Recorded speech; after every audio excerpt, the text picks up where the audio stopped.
Hello everyone.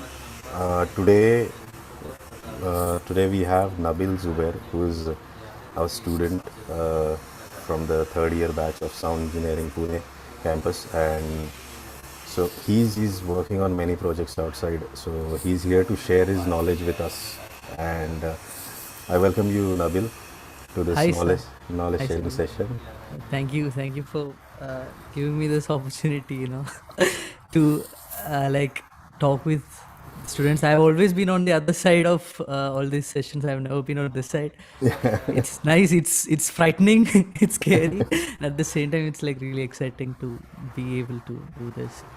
And I, first of all, I like to thank everybody who's joining on live, on Zoom, everywhere. I don't know how knowledgeable I am to be sharing, but whatsoever I have, I'll be like, taking your questions. You guys can shoot your questions. You can make this a little bit more interactive, so that because I don't have anything planned with me, so we can just go in that sort of a manner. No, and see, you are knowledgeable, I'm sure, since you've been. I mean, let me tell you guys, Nabil is not only a student, but he's working on many projects outside. He's worked with people like, Shahzan Sheikh or Udit Narayan and, Vikrant Bhartiya and many other artists. So, you know, and he's been basically, he has released his songs, six independent original songs, and worked on many commercial songs and ads. So there's a good work portfolio Nabil has, and that's why we thought of calling him and share his knowledge so that he's amongst you only, and so it's a good inspiration to all of other students. I think that Nabil, good that you came and you want to share your knowledge, and uh, you know we can actually start the session, I believe. Yeah, okay. So Nabil, I mean, to start with, I actually want to ask you, like, how it started with you, like, what's your journey, if you could share with us. Yeah, absolutely. So early um, my early experiences with sound started like early on. When I was a kid, I used to be a good singer, and I used to like sing on like small live shows and stuff. That's my early like introduction into sound. I had the opportunity as a kid when I was like six years old or something. I had an opportunity to go to a studio and dub for a song. It was a small song or something, but when I went there, I was always really fascinated about all this softwares, because and computers and technology in general. So when I went to the studio, I saw this software they were running. It's called Adobe Audition. So after a couple of years, I was having that still in mind. So when I wanted to like learn how these songs are made, I used to listen to a lot of songs. I used to have this small MP3 player where I used to, like when I was in like fifth grade or sixth grade or something, I had this mini iPod in which I used to listen to a lot of songs. So I was really fascinated about how these were made. So I had this memory of seeing Adobe Audition. So I downloaded the Adobe Audition. Then I started just messing around with the software. I was really lazy to look into tutorials and stuff. So I was like randomly going into all this, like I was randomly getting different tracks and mixing and mashing and seeing what it's capable to do. Later on, when I wanted to make a track, I what I did was I had this, I borrowed this keyboard from my friend, and I had asked my father to give me a condenser microphone. I was asking him, and then he gave me a condenser microphone. What I was doing was I had a digital Yamaha piano, and I was recording the sound that was coming out of the condenser microphone, out of the speaker onto a condenser microphone, because I didn't know about DAWs and all this libraries that was there. I had no idea. So I was doing this. Later on, I go to know about this software called FL Studios, and I thought I got to know that what I understood was that it was basically meant to create beats, and I was creating beats, exporting that to my Adobe Audition. Then I was recording patches on my piano with a condenser microphone, making songs, like not great productions, and like for real, I actually have one of those songs still on YouTube which I have Oh, recorded. I don't know how I can delete because I don't remember the password of that account, whatever. So so that was my initial, like introduction into sound and everything. And later I got into Cubase and then started doing things like in a, you can't say professional, but in a like basic way. I started producing. I got introduced to all these digital softwares and things. So like the thing is that I was really fascinated about music and its technology in general. The whole idea of like, just plugging in your earphones and getting into another world, and like it's basically just like your brain is like, Right. singing songs for you. That's how you feel when you close your eyes. And so that just fascinated me. I wanted to know more and more and more about it, and that's how, like, I started getting into softwares and music production. Do you I mean, did you have you learned like a music Yeah, properly? yeah, yeah. uh, I did like around 2 years of Carnatic music, but that was like, I don't know, I was taking 2 months gap every now and then. So Okay. you can't say that is like proper studies. And then I also did a basic course in piano. That's it. Apart from that, I think like YouTube was my teacher. I was like, I used to spend like a lot of hours, 8 hours at a stretch, just looking into YouTube and finding stuff that amused me. So I think YouTube is my primary teacher when it comes to And this audio. was this was all before C Medio. Yeah, this was all before Simido. Okay, okay. I was releasing tracks. Like I had a band in my school also. I was like, making tracks with them. I was doing all those things, while I was in school also. So this was before coming to Simido. So when I came to Semedo, the thing is that I had a lot of knowledge, which was like really cluttered. Nothing was organized. A lot of like, that is the problem with studying from YouTube. You Right. don't have you don't have a teacher like, guiding you in a specific like way. There is no pathway. You are like getting a lot of informations. The information that I've meant for beginners, the information that I've meant for like advanced Agree. people. All these things coming to your mind, it's like really disorganized. When I came to you to CMET, what happened was that all this knowledge started getting organized, and like, proper guide was there, like, to guide us into like what should be learned, and like, a proper pathway was being led. Right. That is the thing what happened in CMET. Absolutely, absolutely. So now, I mean, but again, like if you can, like, just put a light on some of your project, like how it started basically. Since how long you've been working on commercial projects. Like I remember you telling me when Shahzan Sheikh came, and I think you started working with him after that. Right. So, but were you working before that also in the commercial aspects of audio, or no? Yeah, I was a little bit, I was releasing all these small instrumentals and scores that I did on YouTube, and I was sharing it with people. And also I was assisting a like, small composers in Kerala and all these places. Like, I was making songs for them for free, not for like payment or anything. So I never worked for payments, and I never really got any. That's a fact. Because and so that was there. But after coming to Simedu, like, I was basically into scoring until then. I was not producing much songs.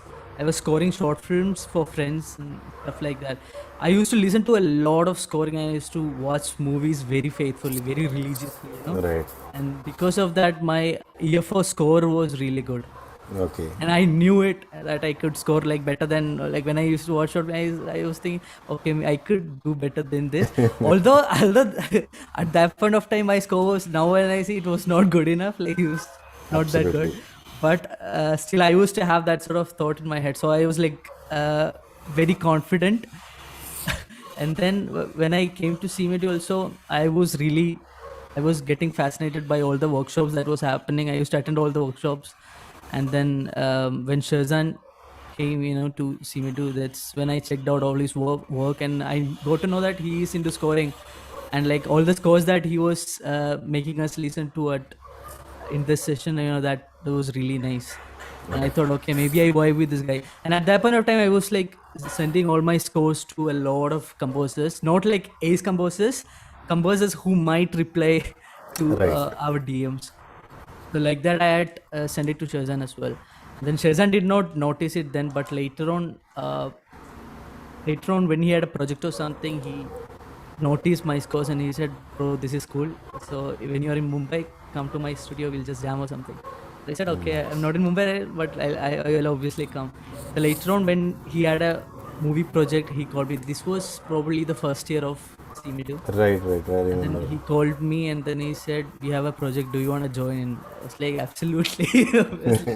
And I said, I have college too, so I don't know how to work it out, let me ask my teachers as well if, like, I can get off or something. But I didn't have to get an off, like it worked pretty well. I just had to like put like a couple of hours in a day.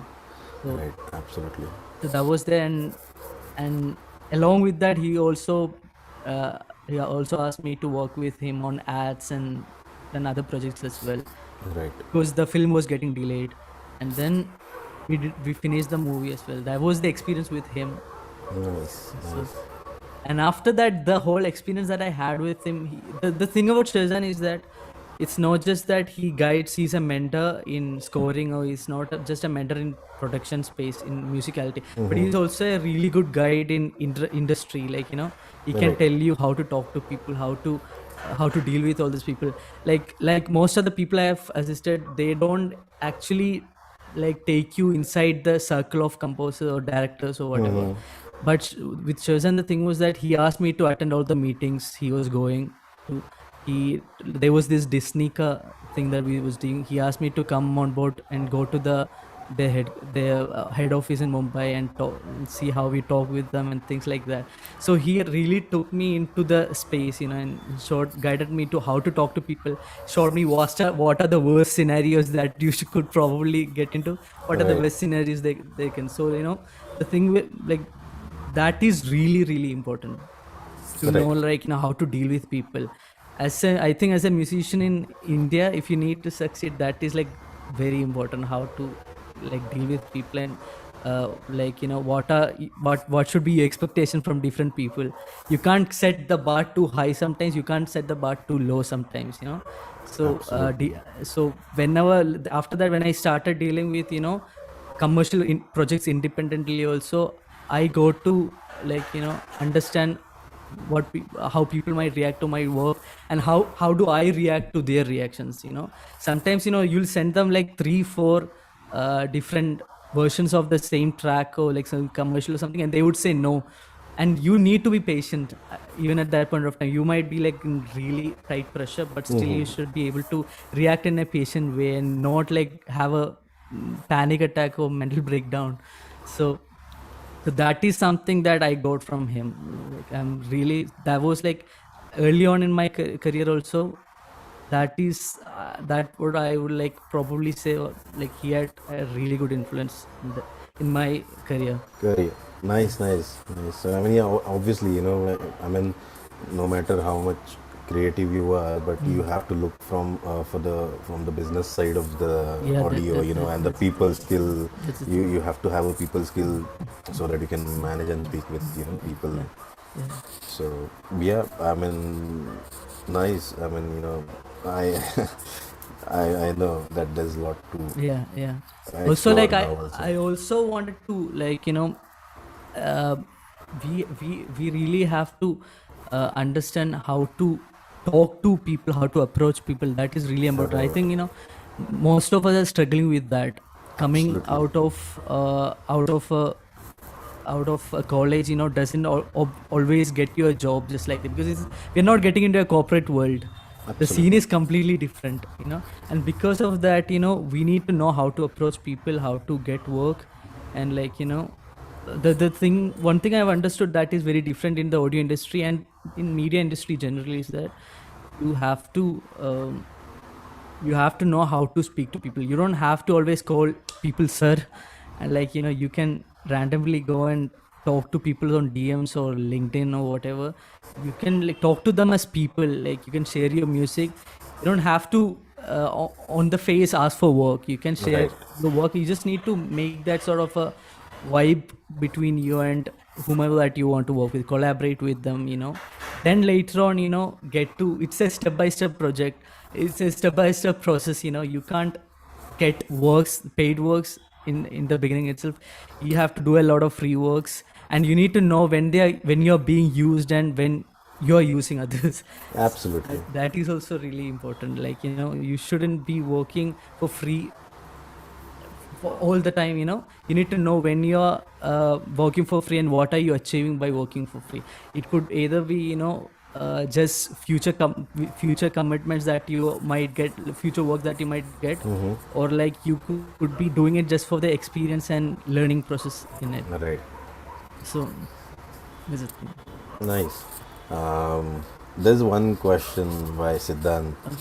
He's Okay. asking, do you feel learning keyboard helped you in music production process, and do you consider it as an essential thing to learn keyboard or at least one instrument? I think so. I think so. Even as an audio engineer, if you ask to all this, I've listened to all these big audio engineers like Srijesh Nair and all.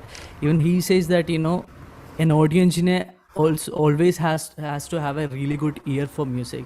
Some Right. people say that you don't need like musical skills for audio engineer, but you need a good ear. Just like that for music production, like I know a lot of electronic producers, they don't know a lot of instruments, but if you look at the top, the all the top producers you have, they will at least know one instrument, or their understanding in music theory will be like really strong. They don't have to like, because at the end of the day, although you're creating sounds with a software, you're not an IT guy, you're a musician, so Yeah, you you're a need, creative person. yeah, you're a creative person. So I think it's really important to know at least one instrument. For me, knowing a keyboard, I didn't know keyboard when I started with music production. I didn't know how to play keyboard, but after I learned keyboard, like there's a huge difference. You will like, you will save a lot of time if you know how to play, especially a keyboard. Right. I think so. Yeah. So I think then let's start with a session you wanted to show us. Yeah, cool, cool, cool, cool. So, guys, I would request all of you, if you have any questions, you can put it in the chat, and I will ask Nabil them. We'll take it to Nabil. So, but so that we don't want to disturb him while explaining. Cool, Yeah, cool. Then cool, I'll share Nabil. the screen. Yeah.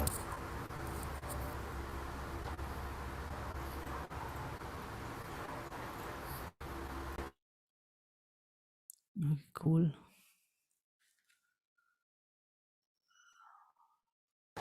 So what I'm gonna do right now is that you guys can ask me if you want me to show any specific thing, if you want to see scores and stuff, or if you want to see songs.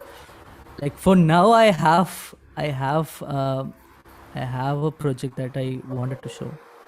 I'll just go through that and show me how I produce that. What is my workflow? What is my approach towards it? So this is a track called Bharat Jeetega. It's the client was Shailendra Singh. Shailendra Singh has won like multiple national awards. He's a big producer. Yes. He's the, I think he's the person who brought Sunburn. Like he's the head of it. Like he's the one who does it. So so I work with this composer called Anjana Ankush Singh in Mumbai. So he has also done a couple of movies. He'll probably, I think he's doing like a couple of movies this year, next year also. I'm also part of that. I'm producing 3 songs with him, which is going to be out in like feature films. I hope it'll be out because of Corona. Like things like even with Shazan, couple of projects that we did, it is at a halt right now. The first movie that I did with him, it has not come out yet because of Corona, obviously. Absolutely. So I am hoping, like, you can't really say if anything is gonna come out. So this is one song we did. It's called Bharat Jeetag. It's like a Corona anthem, Okay. and it's sung by Nakash Aziz. Okay. Nakash Aziz is like, it's one of my favorite singers. Like I had always wanted to work with him. I was like really excited when I got to know that this is going to be sung by Nakash Aziz. Okay. And this is one of the, I would say, one of the biggest projects I've done so far. And I think the production of this song is really good, so that is why I wanted to show. And this is really bulk, so I don't know if I'll get a lot of system overload portions. So this is the sessions. My management skills, organizing skills are not too great, so there are 298 tracks in this. Probably it is a little messy, but I'll guide you through the the session. First, we'll just listen to the song, so you can shoot your questions beforehand if you want to know about it, because it's impossible to take you through all the parts of the session. So you can shoot what do you want to know about. Right. So I think you guys should turn on the original sound because of the sound clarity issue. If you Yeah. want to listen to in stereo, we'll just play right now. Sure.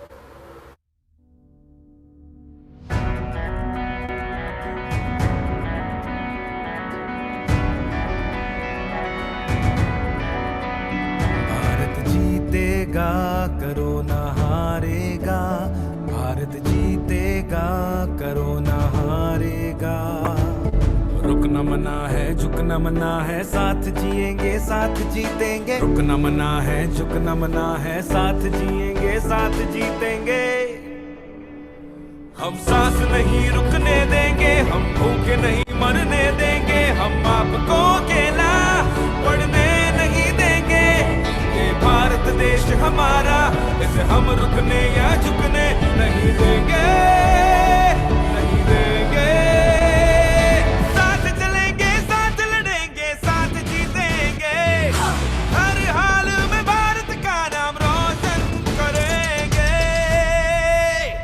Bharat जीतेगा करो ना हारेगा भारत जीतेगा करो ना हारेगा भारत जीतेगा करो ना हारेगा भारत जीतेगा करो ना हारेगा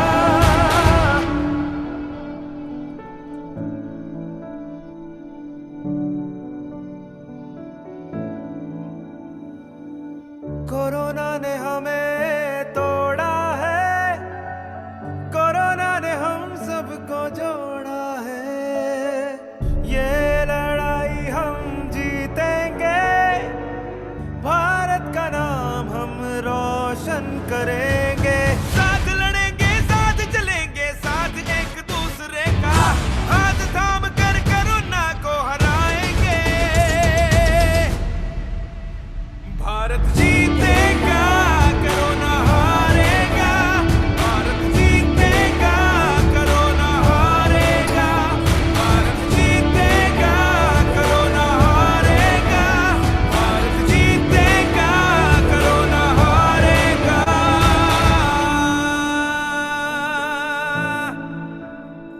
So that's the track. I just noticed that there were a couple of offline contact libraries. I don't know why.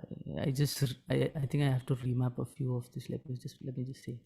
So the thing is that this song is a very anthem kind of a song. I've always wanted to work on an anthem. All these large drums, all these orchestral drums, I really love working with them. So when I got this project, I was told this is the kind of project it is. It's an anthem, so I was really excited. You wouldn't believe if I said that this whole project was like done in 2-3 days. Even the mix was completed in like the 4th day or something. So like we were in a really tight schedule, because I think this was happening toward when there was the second wave happening in India, and therefore we wanted to put like the Shailendra Singh, he wanted to put this out. He wanted to put this out as soon as possible, because this was like a tribute to all the doctors and all the medical care workers. Let me just see if I can load this offline. Yep. Okay, cool. So I think all the string section did not play while I was monitoring. Cool. Then if you guys have any questions, I don't know why I'm not being able to see the chat session right now. Just a second. No, I'll ask you, Nabeel. Cool. So That I'll works. tell you. Cool. So, I mean, to be honest, I want to ask you one question. Okay, cool. That how do you manage your kick drums and your bass section basically? Because there'll be a lot of sounds, and Okay. how do you manage them in a mix, or how do you manage them while producing also? Okay. So in Because this, there's a lot of, I mean, yeah. a lot of times students, I've seen they are not able to manage that section. Mhm. So it's like the thing is that you need to fix what your rhythm is first of all while you're working with the rhythm section. Just like you can just beatbox and see what you want to actually do, and then you are trying to recreate that sound that is in your head, into your software. So for this particular one, I think my kick section is probably this. In the rhythm, it's probably this is it. Throughout the session, this one.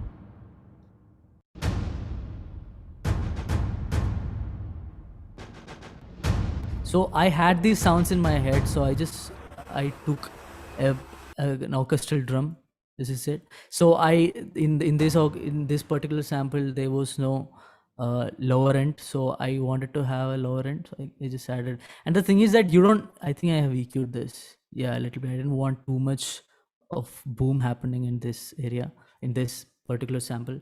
So the idea is that you don't always have to EQ also. If it sounds good to you, if you're using a good pair of headphones, and if it sounds okay is to you, and if it's what you have in your head, then I think you just have to go with it. So so so still I need a little bit more lower end, so I had this another. So now it's sounding really full right now. And then I also want to put a attack, a drum with an attack. So I put this one. So when I hear it, I don't think that anything is clipping, or although there might be a little bit of distortion, I think that is desirable. It's like not always you want to remove all the distortions, unless it's like actually clipping really hard. So in this session, in this song, it starts with the composer of the song, Ankur, he sent me a few of his samples. He sent me the session. He had put like some samples from sample libraries, all these loops. And the thing is that in this session, nothing is recorded. Everything is programmed. So, or like it's some loop playing, I personally don't desire like using a lot of loops, but he sent me some of these guitar riffs, and then I use some other loops and stuff to layer it.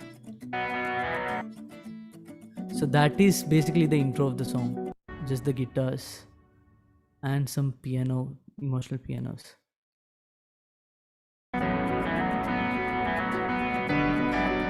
And there are some brass section as well, I guess. Where is it? Yeah, that's it.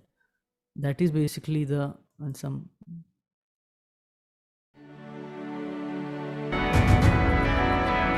Bharat जीतेगा corona हारेगा भारत जीतेगा So the corona idea is हारेगा to know when, so this is an anthem. There is a progression happening. It's going from very low energy to very high energy. When you go to very high energy, technically what it means is that you are filling up the space even harder.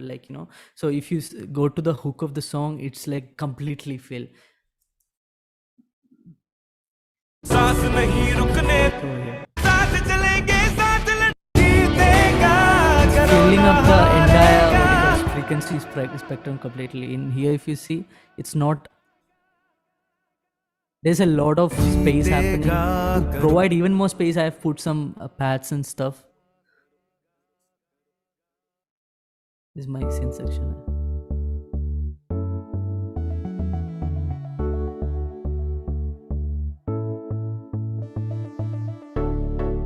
So you see the progression happening. So I just tweak the cutoff. It's very simple, like you all must know. I just tweak the cutoff to give that build up.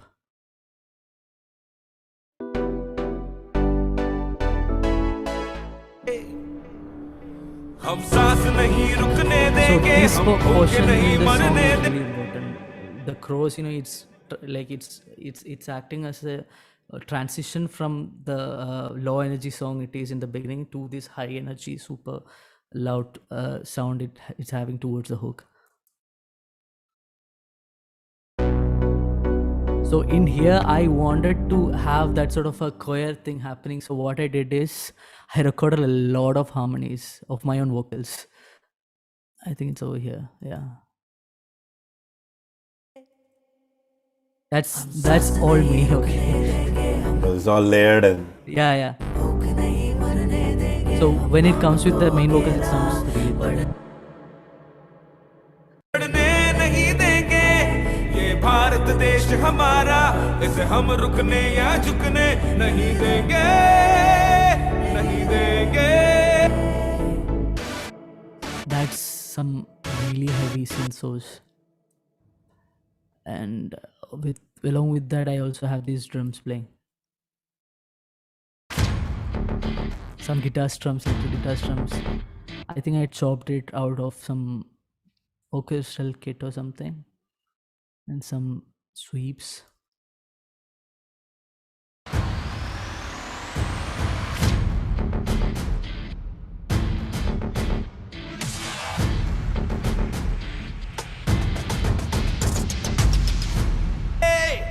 Bharat जीतेगा corona हारेगा भारत जीतेगा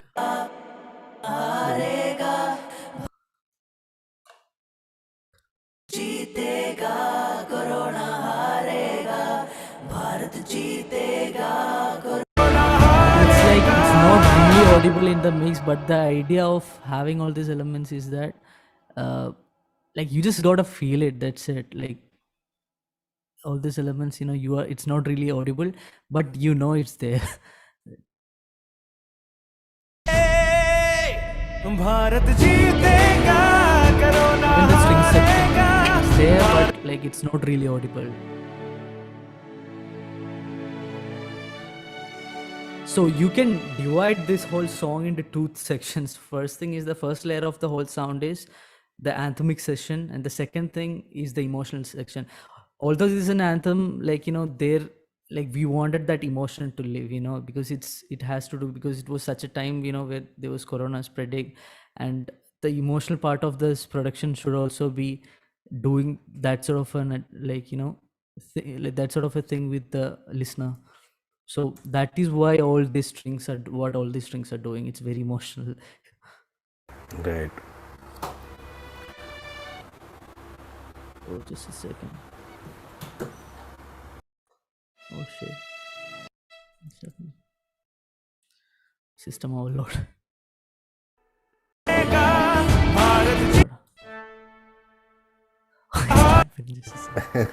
I think it's because Zoom is running along with this bulky session. Yes, absolutely. No worries. I'll just show this section of the string arrangement. Just a second.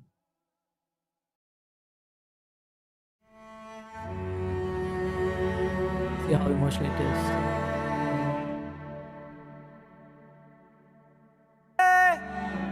Corona ने हम सबको जोड़ा है ये लड़ाई हम जीतेंगे भारत का नाम हम रोशन करेंगे साथ लड़ेंगे साथ चलेंगे साथ एक दूसरे का हाथ थाम कर कोरोना को हराएंगे भारत जीते That's what I was talking about, if you just listen to the entire song with just the string section also, it will make sense, because that is giving some sort of an emotional identity to, especially this antra part, where it's going towards, it's getting away from the anthemic section and going towards a more emotional thing. The emotional weight is going higher, but again it's transitioning back to this anthemic section. रोशन करेंगे साथ लड़ेंगे साथ चलेंगे साथ एक दूसरे का हाथ थाम कर कोरोना को हराएंगे भारत जीतेगा कोरोना हारेगा भारत जीतेगा So if you sir, are there any questions Yeah, so there is basically one question. I mean, it's not like musically, but just with the working with people, So you were saying that you work with you work with this person on the song. So Okay. now what is it like to work with industry professionals? So basically, Anirudh Acharya, he's asking that. Okay. So, and is it really fast paced, or there are a lot of irritations or Iterations, yeah. iterations on songs and pieces? Like, or how do you deal with it? Basically, like you explain. I think he's asking from that perspective. That, like you said, you're a self-learning composer. You're not Yeah. gone to any classes, or not. Yeah. You're not taken any formal education on Mhm. music Mhm. as such. So, how do you deal with such, situations? So I don't think that, like, for a composer, I don't think you have to take a lot of formal training. I think if you just believe that you have music within yourself, if you are able to, like, uh, make a tune, let's say 4 notes, if you're being able to make a tune out of it with the intention of making a song or making a musical piece, then you're a composer. That's it. So if you like the thing is that the question is that, if you will become a good composer, or if you're making a bad composition, but that is also very subjective. So he's asking, what is it like to work with industry, but it's really fast paced, or there are a lot of iteration songs. And so it is really fast paced, I must say, especially in India. You don't really get a lot of time to work on one stuff. Like outside, you might get a whole month to work on one song. Even in India, you get to do that, but only if you're working on like really great grand projects. Like if you're working on a big blockbuster movie, or like maybe a good film for that, and so that is paying you an entire month's bill. So the thing in Bombay especially is that Bombay is known for its speed. Like the people all around India prefer Bombay because of the speed at which the technicians work. If you ask for a song today, you might get that song tomorrow, maybe even today. If you want to do an ad, I have had instances where I was asked to I was called at 1 p.m, then they asked me to do a jingle by 3 p.m.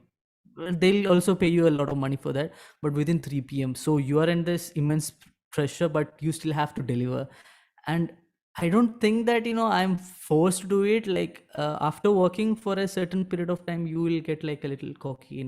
You'll become a little confident in what you're doing. So like I don't think you will feel that pressure upon your head so much, because like so because I've done a song in a day. I've done 2 songs. Like around last year, I was working on this project for this music label called Grips Music. And I had to make 12 songs in 13 or 15 days or something. So I was literally making a single song every, like a full produced Bollywood kind of a track every single day. And like so I know what are my limitations, because I've done something like that. And also I've done, like, I know what I can do if I am given a time of like 2 weeks or a month. That also I've done. So so you become a little confident because you know that you can do this because you've done this before. It won't be a lot of pressure on your head. That's the thing. So even, how did you deal with it when working with them as self-learning composers? So the thing is that when I'm working as a music producers with composers, you need to understand that the composer or the director who's above him is like, who has a larger vision. Although you might have a good vision for this particular song or this particular section, he might have a vision for the how the song might work for the picture, or like or the industry, or where does he wants to sell. So it has a lot to do with that too. So you should always give an upper hand to what they say before. Like you need to, I know we have that sort of an ego when you have created something mind-blowing and then they say, okay, this is not working, this is good, but this is not working for. And it is, although it is very hard for us to say, okay, I'll do one thing, I'll try something else, but at the end of the day you are supposed to do it. And in India, because like it's the audio industry is not very well paid, and the music industry is not very well paid, and it's not doing enough justice to the audio professionals. We are in a situation that where we have to actually do a lot of work rather than do a lot of good quality works. Quantity over quality is happening here, that is doing really bad. But this is the situation, we can't do anything about it. If you need to make your ends meet, you got to do it, and you need to adjust yourself, and you need to give up a lot of things, give up your ego, and like do the work and finish your work on time. I think that is the only way, like, we can survive in this industry. If you're going outside, maybe it'll be better, but this is how it is here, no? I think. Yeah. Uh, yeah, that's a good explanation. And yeah, I mean, coming back to the production, Yeah. I also wanted to ask you, how do you deal with your string section? I mean, not only on this project I'm talking, Okay. but Okay. any project you work or anything you work on. So, because I mean, I get a lot of questions from students generally that they know how to work with your drums and anything, but a lot of people struggle when it comes to string String section sections, yes. or horn section or anything basically, orchestral music in terms.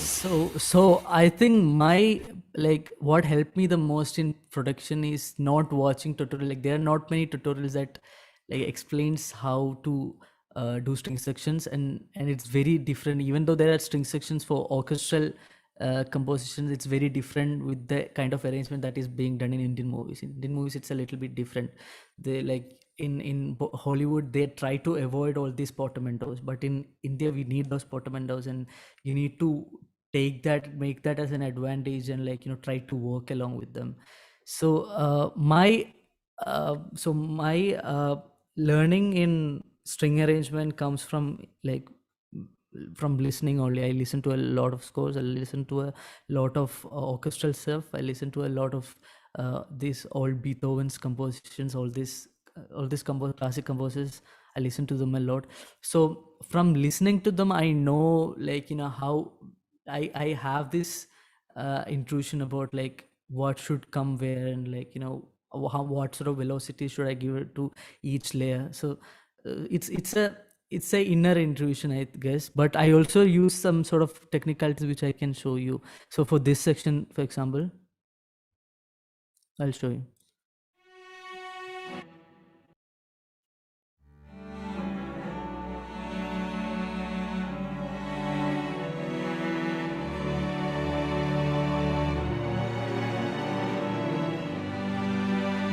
So I have a bed here that is given by this strings arco chords. I think it's from Orchestra Essentials or something.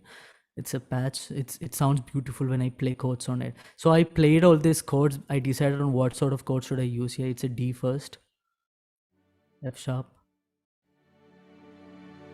G, and I have an A.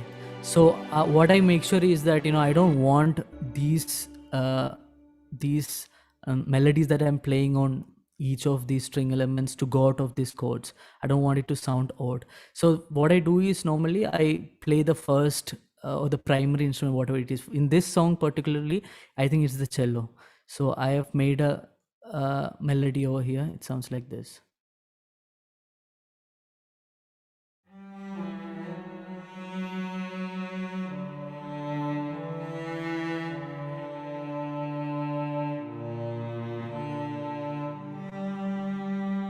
And then I layered with it with another cello, because I wanted that bass here, like the lower end, to be, like, more filler.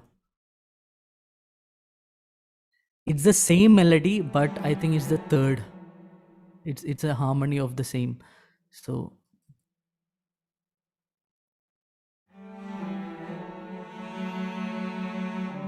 I have played extensively with the modulation wheel.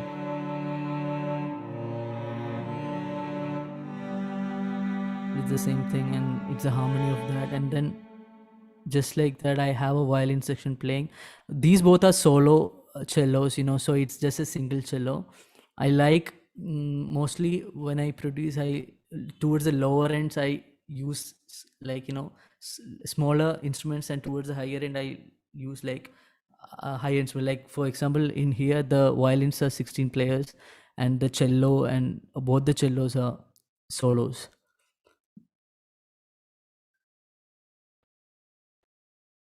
The violin section playing.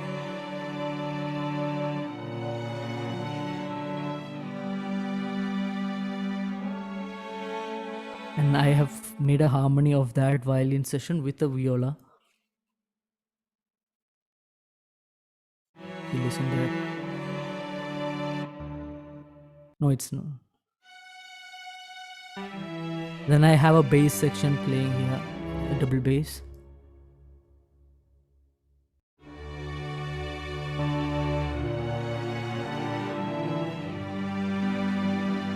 So it's probably the same melody line that's playing in different harmonies.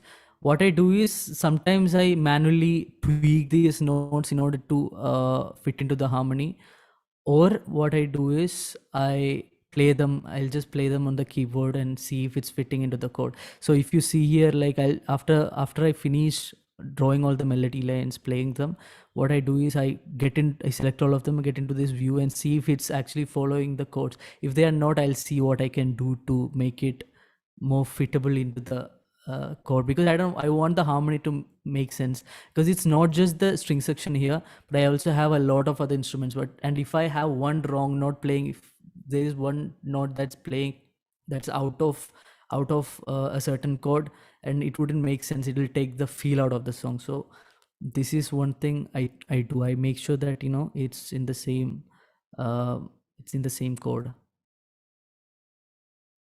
Corona. What is this?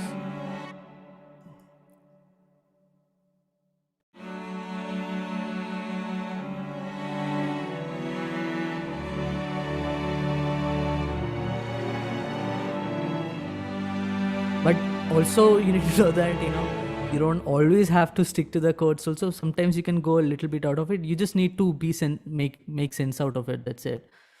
Mm, that's how I do my string arrangements.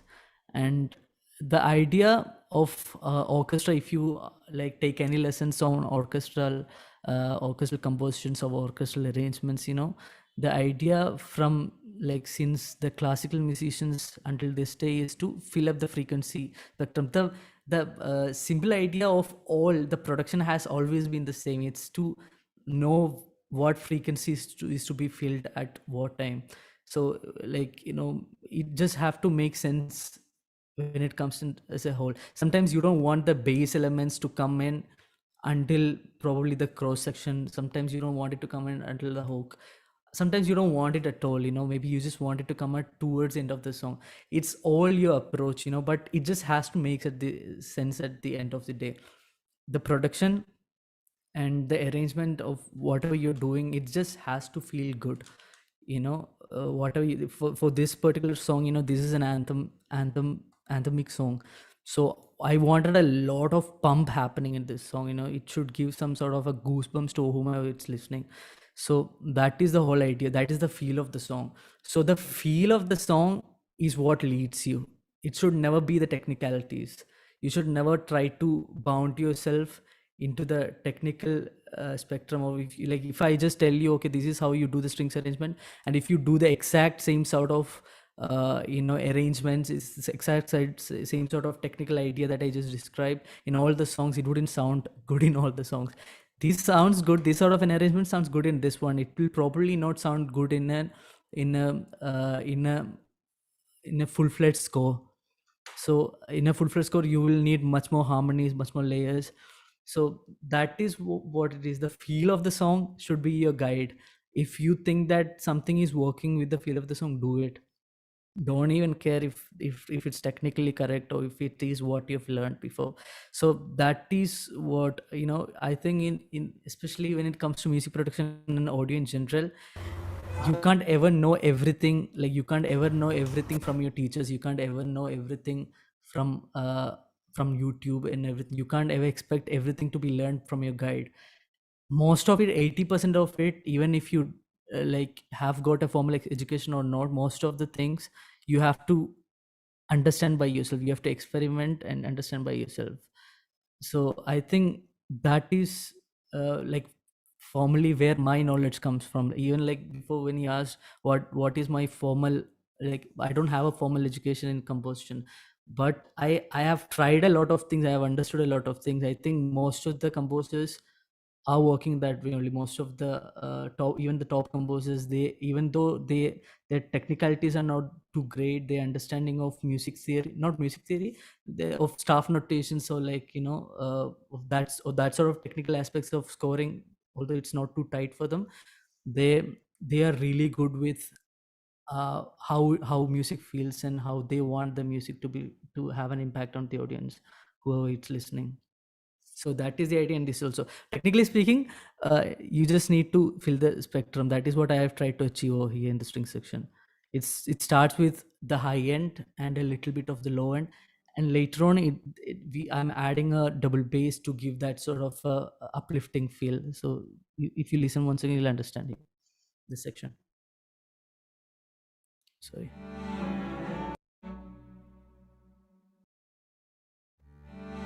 Oh my god. See the bass section coming here, because it's leading, it's acting as a transition right now to lead to the more anthemic cross section that is coming after this. So if you listen in as a whole, you'll understand. जोड़ा है ये लड़ाई हम जीतेंगे भारत का नाम हम रोशन करेंगे साथ लड़ेंगे साथ चलेंगे साथ एक दूसरे का हाथ थाम कर कोरोना को हराएंगे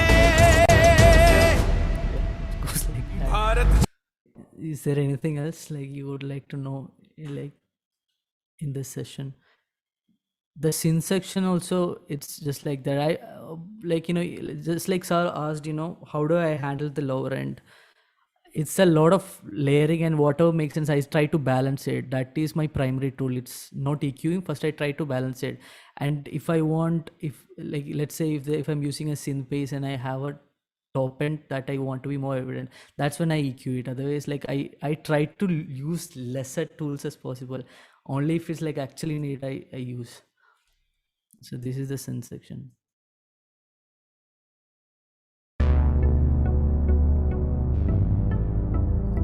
So this is giving that bass that this song requires.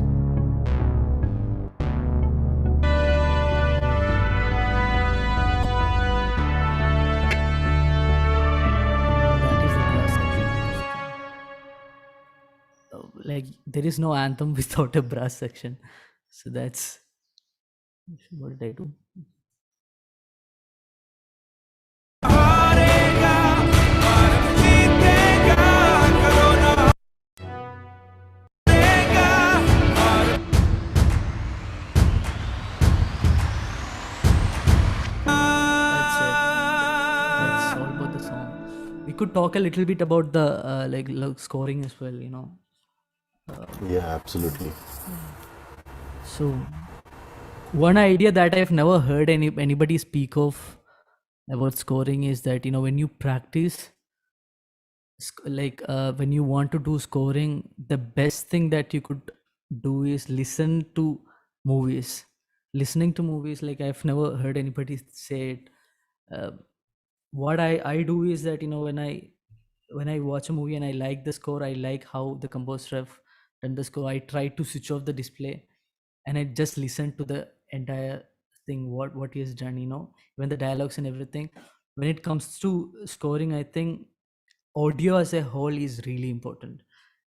It's not just the scoring is just a it's just an element that's adding to the overall palette. If you look at, you know, if you look at all these movies done by Hans Zimmer or all these composers, Hans Zimmer especially, if you look at all his works, you know, Interstellar, all these works, you'll see that the score, the sound of the score, the sonicality of the score is very much aligned with the sound design and all this other whatever sonic elements are there, effects, everything is very much aligned. It creates a sort of palette. If you look at the way the sound design has been done and the way which the score has been done, it is like it describes the sound palette. I think that is missing very much in a lot of Indian movies. You see that, you know, in India there is not a lot of uh, combined work happening between sound designers and composers.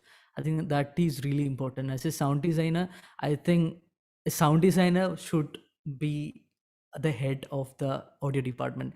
Even the composer should actually come below the sound designer, by which, you know, a sound designer should actually be the one who is describing the palette of the sound palette of a movie. He should be describing what sort of a tone does the movie require, and he should also be the one who is acting as a medium between the director and the composer, who will tell, who can tell the composer what sort of a tone he thinks is the best. And like, I think that is missing in a lot of Indian movies. They don't think that it's really important. And in a lot of movies, the scores are really simply generic. There's nothing unique with it. There are some movies which are like really nice, but most of them, I think it's especially because of the way the scores and sound designs are really misaligned. And that is one thing I try to achieve, like whatever short films I've done, like, I try to make sure that the sound design acts as a part of the score. Like, if you know that, silence, they say that silence is also like a really big aspect of scoring. Whenever a composer a composer really needs to know when there should be silence in a particular scene, or there should be music happening, and what sort of music there should be happening.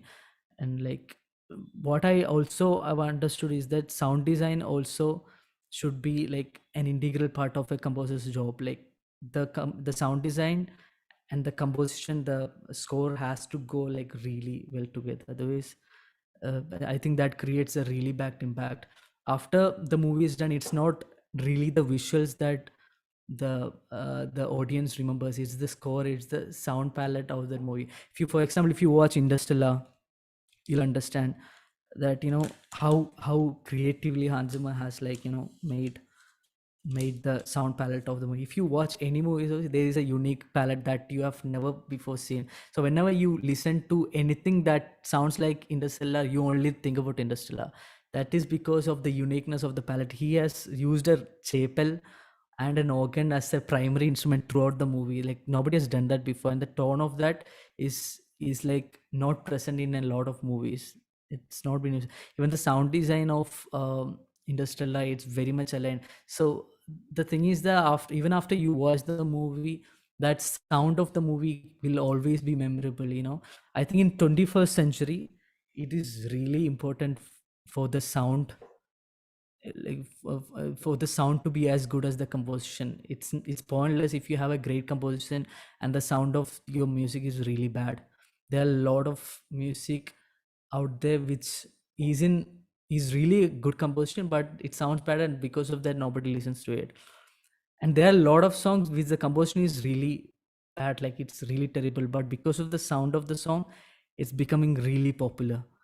And in 21st century, because of that, I feel that sound is as much as important as the composition itself. That's it. So Yeah. So Nabil, there's one question. Yeah. There are actually two, but I would like to just Okay. go for the first one. So basically, I think Pranay is trying to ask you that how do you choose sound, or what like how do you give a priority Okay. when you start, and if you could just explain the procedure also, like what like how, with which instrument, or how do you start a project basically, if it's a blank session, how do you start? So most of the commercial projects that we do, will have a references. They will give you a reference, and or at least they'll tell you what sort of sound they're looking at, or what sort of like song they want this to be. Like, many a times you have to make the exact same thing as they tell you. You don't have a really huge creative role, you know. Like that is in regards with commercial projects. When it comes to my own songs, so like my own independent projects, what I try to do is, before touching the computer or any instrument, I just sit and imagine the sound in my head. Maybe I beatbox, maybe like I don't beatbox, like, but I try to do sounds. I try to make sounds with my mouth and try to imagine what all sort of sounds do I need. I think you need to be really clear about what are you going to make. It should be really clear in your head. You can also mess around and, like, try to do something real, like you try to come up with something on the way. But at the end, there is like a really high chance that it might be a mess, because you don't you don't know where you're going, you're just going with the flow, like sometimes it will bring like really good track, but most of the times it will just, I feel that, it will just go bad. So initially what I do is I try to imagine all the sounds, and I'll have it in my head that what sort of kick should I use, what sort of snare am I looking at, and then I look for those sounds and try to find the ones that are like the closest to what I have in my head. Then I try to see if it is actually working, or is it like some clutter that is in my head that is like, that doesn't really make sense in reality. But most of the times it will be like, it'll sound good, or else I try to mess around and make it work. So And that's what I do. and how do you basically like say, like you said, you imagine sound in your head and Mm. you make some impression, right? Yeah. What you're looking for. Mm. But then, let's say if it's a blank session, empty slate in front of you, how do you approach? Like what should be your first Okay. track? I mean, basically, do you focus on your drums first or what? Because everyone has their own process, Method. right? Yeah. Yeah, Yes. method. So what's your? I myself don't follow anything such, whatever I feel like, I just follow my, my intuitions, whatever I feel like doing, I just start doing it.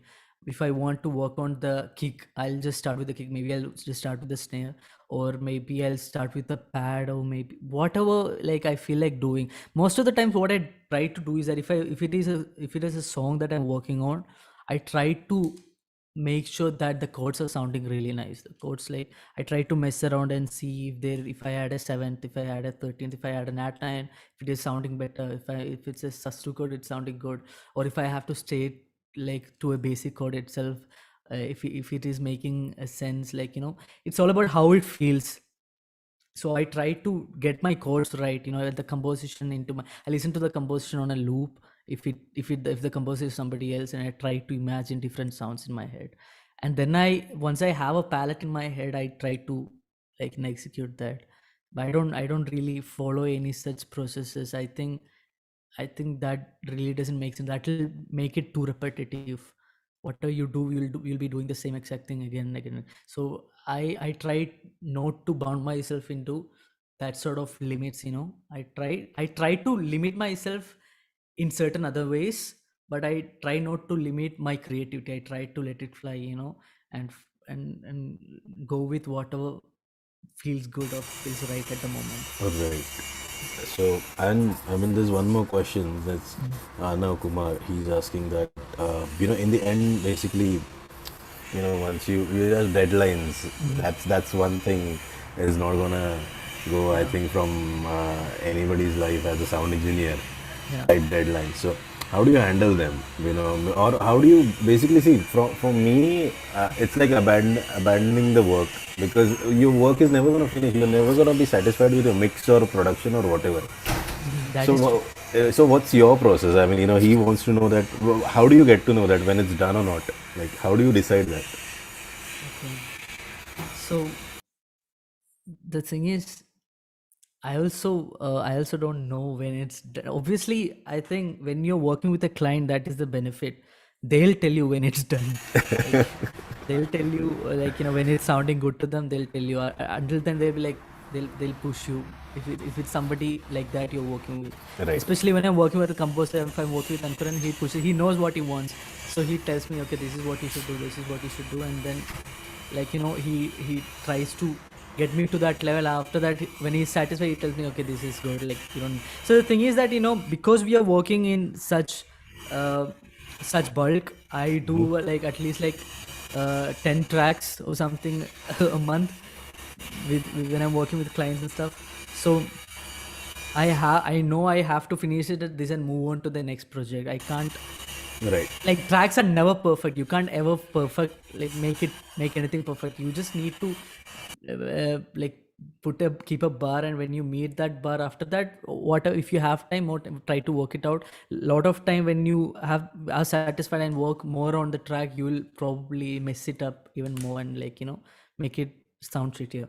But what But I would then, do is that when I feel satisfied, I think, okay, good, let me send this to the client. They're also satisfied, that's it. and how about your personal independent music? Since because then there is no deadline, there is no Yeah. client. That It's is your really own. hard. That is really hard. When there is no client, it's really hard. Like, I tried, and also when you're working on, your own stuff, uh, that people are going to judge in a way that they know that you're not under pressure. You can do your thing because, if you're working on an independent composition, it's you. It's representing. It's reflecting the person you are. Yeah. So I try to make it as good as I can, and I make other people listen, like, and see how they are responding, and then I try to keep it there, and I'll come back after a few weeks. Whenever I try to create my own tracks, I'll just work on it over a span of few months, and come back, and again and again and again, and see, like, if it's sounding bad right now. Most of the time it'll sound bad, then I'll try to fix it, and then when it reaches a point where I feel like, okay, now it's sounding good, after taking a lot of breaks, if it's sounding good, then I'll be all right. Okay, let me just put this out. I don't think it should wait. A lot of times, you shouldn't think too much. Sometimes you just have to be okay. I mean, this is it.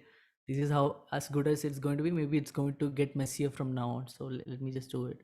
So that's how I approach. I know, because a lot of the times if it's independent music, you're never satisfied. Every day you sit on the session, or whenever you get a time and you sit, and then you always think that some things are missing, or can I add this, can I remove this, and this, that. So yeah, I agree. It's a I, thing. yeah, I agree. So Nabil, is there anything else you want to show us, or Let me see if I had this other project which I had won the award for, but it is like even more bulkier than this one. I okay, doubt if it's going to load. no problem, no So worries. I can talk about some of the ongoing projects that I'm working on. So after I worked with all these guys, I started trying. I really like the independent scene right now, so I wanted to work with some independent musicians, and because I was brought up outside. I was brought up in Dubai. I have a lot of like um, lot of need to be doing Arab music. I like Middle Eastern music and Sufi songs and all this. So Great. right now I'm working with this band called Mehfil Sama. You might know Irfan. I Irfan is I also, know. Yes, I know. yeah, Irfan is an ex Simi student. So he has his own band called Mehfil Sama. So now the band is probably going for Music Mojo. Do you know Music Mojo? It's like a mini Coke studio. So we are making around, like, I'm producing 8 songs for them. So I like working with all these Sufi artists, and it's really good to record a lot of stuff. Now I am at a stage, like, where I'm done with working with all this patches, all these sound libraries. It's sounding uh, too, like, it after a point it all starts sounding the same. Now if I work on another anthem, if I use the same sort of production style, I won't be too excited. So, like, I think it's always about moving forward. Now I have understood finally. Until, like, in the initial years I was thinking, why do people even record? It's sounding good even with the libraries, all these big huge libraries, they are recording huge hours. Why are you even recording? But now I'm at a stage, like, where I'm able to understand, okay, there is a different set of aesthetic and mood that you are being able to create, an originality. Like, I never understood the importance of recording. Now I understand how, like, recording can bring a lot of difference in bringing your music, making your music original. So that's what I'm doing with the band. Right now I'm recording all the most of the stuff. I'm not even producing, I'm not even programming everything. Most of it is being recorded live, and we are working on that right now. And also we are also in the plans of forming a folk band. So the idea of the band is to to like, we have had a lot of bands doing contemporary folk, rock, folk, and all these things. But what we are trying to do is that, we have this idea that, if you look at the folk scene around the world, if like, there is a harmonium in India, but if you go to the English countries, they have a certain instrument that sounds exactly and like that, and you know that you know that looks exactly like the harmonium. Although these are like two separate countries, these instruments had been here for centuries. So the idea that you know all music, all folk music, you know, are somehow interrelated, connects us as human beings. You know, there is an underlying musicality in it, in us all. So we are trying to take this idea forward and execute it musically. So we are trying to bring the folk of southern India, and then we are trying to mash it up with folk of northeastern India, of North India. We are bringing artists, and we have this person called Saurav Moni, who has like traveled the world with his folk music. He has like tens of thousands of unreleased folk songs in his hand. So we are trying to at least find a few of those songs and try to produce it and make it like an act. So we are working on that. A couple of songs are already done.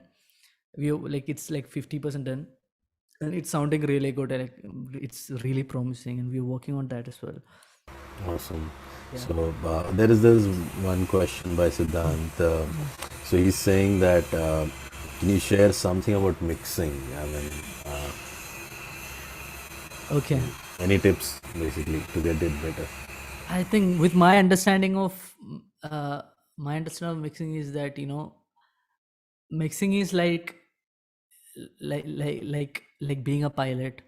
The more you mix, the more hours you spend, the more time you spend with it, the more better you get at it. Absolutely right. Absolutely. That's the thing, you know. That is the thing with your ear as well. Your ear training happens like every once in a while. I'll think, okay, I'm like really good with my ear right now. But after a while, I think, okay, my ear was really bad at that point of time. You know, I was not being able to listen to this aspect of this recording or this song.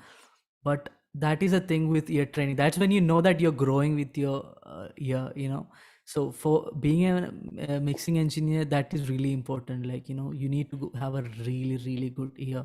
I used to think that mixing is like it's simple. You just need to put a few reverbs and create a space, and then it's there. But then I started mixing for clients, and then they are never satisfied with what I'm doing. Then I understood like music, like it's 10 times more harder to do mixing and like satisfy somebody else's sound.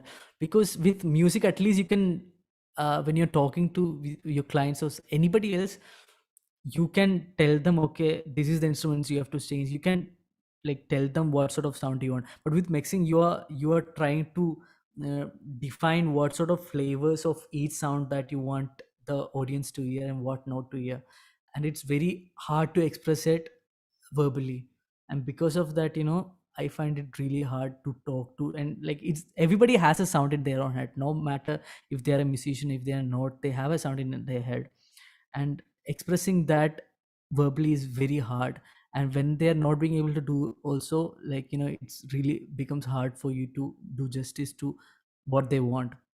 It takes a very experienced mixing engineer to actually understand what the other person is trying to do and actually execute it and show it to them. My I don't have any mixing techniques as such. I simply, for these songs, you know, while I'm producing itself, I usually try to mix it myself, you know, before although there was a mixing engineer for this song, I try to give it as good as I can, as good as a mix as possible for me. So for this song also, that's what I've done, you know. I try to mix it. I can show you my even my mastering session as well. In case of mixing, that is what I do. I try to, like, you know, if it is a song that I am producing myself, I try to fix the mix, fix the, like, I just have to make sense for me. I know I'm not a really good mix engineer, so I don't know how much I can answer to that question. I don't use a lot of techniques. I just use my ear. Whatever feels good to me, I use all sort of compressors. But I don't look for all these fancy compressors. I don't work with all this uh, you know, I don't understand, because I think I'm not at a stage where I'm being able to understand the difference between several composers. You know, I don't really, although some of them are perceivable, most of them are not. Only like a really good trained engineer can do that. I think others are just doing it just to flex, you know, that they are a good mix engineer, but it never helps. So I Right. can just show you my I'm mastering. What I do is when I'm asked to master, normally I'm not a master. I'm not a mastering engineer, but most of the time when you have to send your projects to clients, you gotta give them a master. Otherwise, they're like, okay, it's not sounding good. But if you make it loud and give it to them, they'll be like, okay, this is sounding good. So I can just show you any of the master. So what I do is I have created a mastering chain. Okay, I released a cover a couple of days back. So this is like the mastering session of that. So I've created a template with all this different plugins. So what I do is I just put, most of the times I just put my track onto it and I just master it. I'll just tweak uh, these plugins a little bit and try to take an out. So in this, what I've done is instead of putting all the FX plugins in just one channel strip, what I did is I tried to take an out of this channel and put it into this aux one.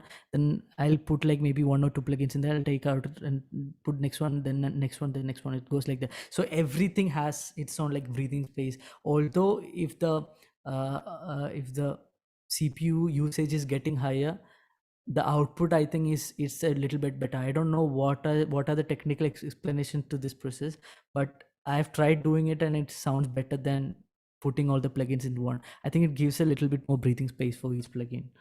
So what I do is in the first track, what I've done, this is just this is just the same track I've kept for reference, so I can monitor and see what sort of difference have I brought yet. So in the first track I put an EQ that said I've just put this is disabled because I don't want to use it. I'm using a Q2 here. I'll just tweak a little bit. So with mastering, what I've understood is that if you're going above like 2 or 3 dB, if you're cutting or boosting about 2 or 3 dB in any frequency range, then that means that you can't do much in the mastering. You have to go back and fix your mix and then come back and master again. So I try to apply that philosophy into this. And when I cut, I make it really narrow. I, instead of making a lot of wide cuts, I try to make a lot of these cuts but very narrow. But why that is done is because, otherwise it will create a lot of difference in the sound from what you have mixed to the sound of the master. So this is what I've done here. And then I have, just a second, I have the first aux. It's going to the first aux from this one, going to the first aux, and there I've kept a multi-band compressor. Sometimes I use, sometimes I don't. And then I have a DSR. This is for the high end, if there is, it could be with the vocals, it could be some instruments that is hitting your head, so I apply this just to make sure that all those high frequencies are not there, all these sounds are not there. So I'll just play you this song and see what I've done.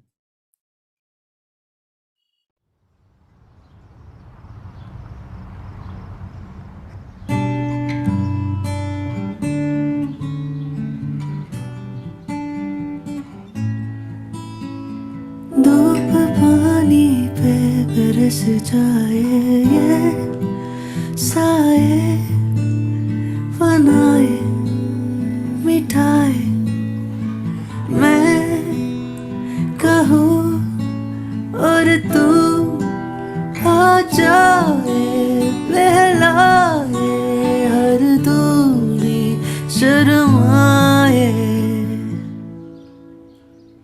तू साथ है वो दिन रात है परछाया बतलाए तू साथ है वो दिन रात है साया So साया this song, Mahi way we recorded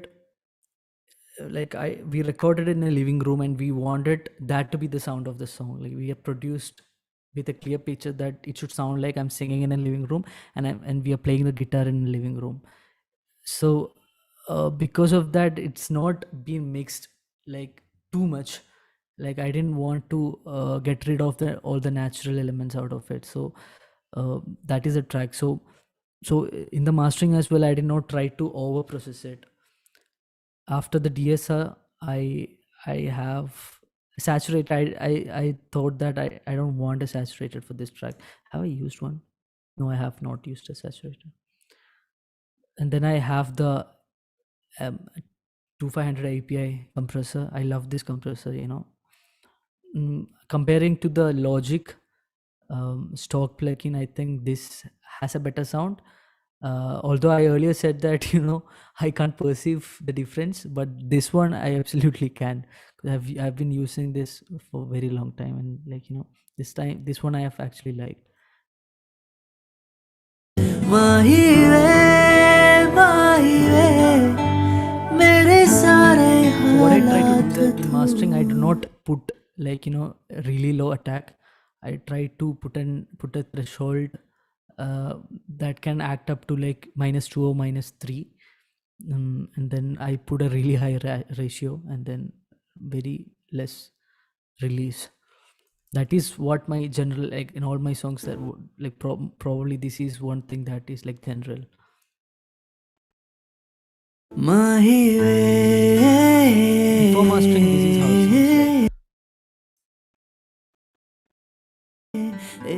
In order to compensate that the difference in volume, I try to put this at 6 dB plus, so you can hear the difference. Mahi Later,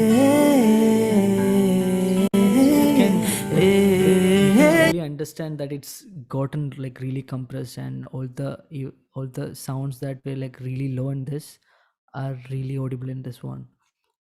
So if you have achieved that thing, I think, you know, the whole idea of mastering is achieved.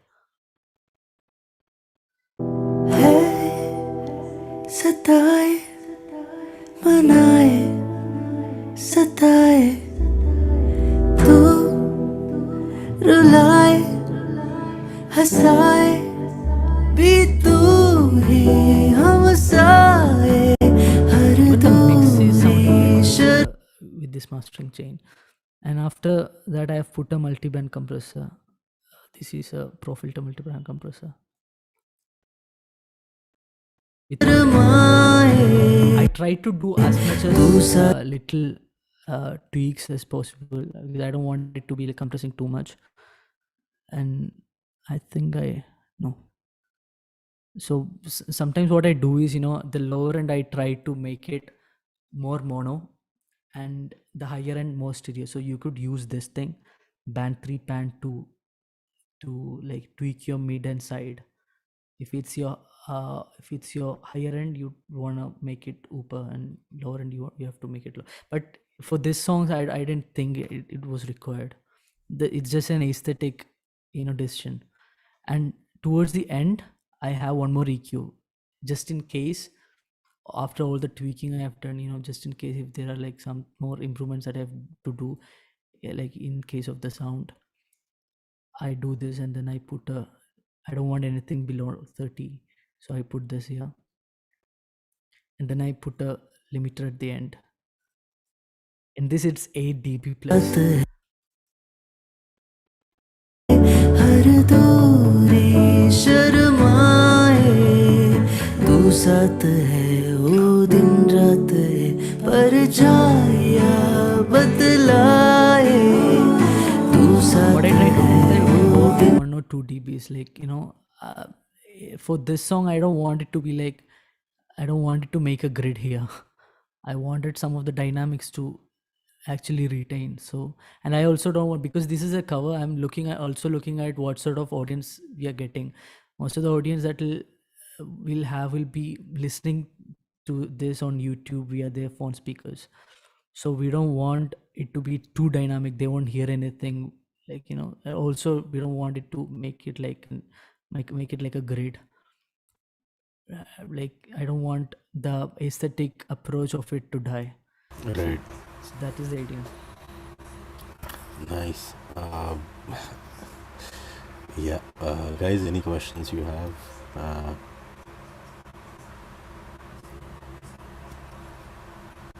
I think that's it, Nabeel. I think somebody asked, I think Siddha does something. Do you get No. attached to each of Yeah. this? Feel this even should sound more. Oh, yeah. Okay. So that is just it's very subjective, like, he's asking if I would like a particular sound and particular song, and you want that to be sounding higher than the other sounds. Like, I don't think, I think at the end of the day, your output is like, is the head, like is the guide that takes you like towards the end of the track, towards the finish line. So you need to make sure that uh, you don't like a certain element, or like a guitar. Maybe let's play, you are the one who played. A lot of times when I deal with guitarists, they want the guitar levels to be super all the time. The vocalists want their vocals to be super. At the end of the day, you have to make sure that like everything is talking to each other, and nothing is like overpowering other instruments. You can choose to. Many a times there are a lot of, like in the Bharat Jeetega session I showed you, there are a lot of tracks which could have been avoided, but a lot of them I've just kept it just to retain their existence.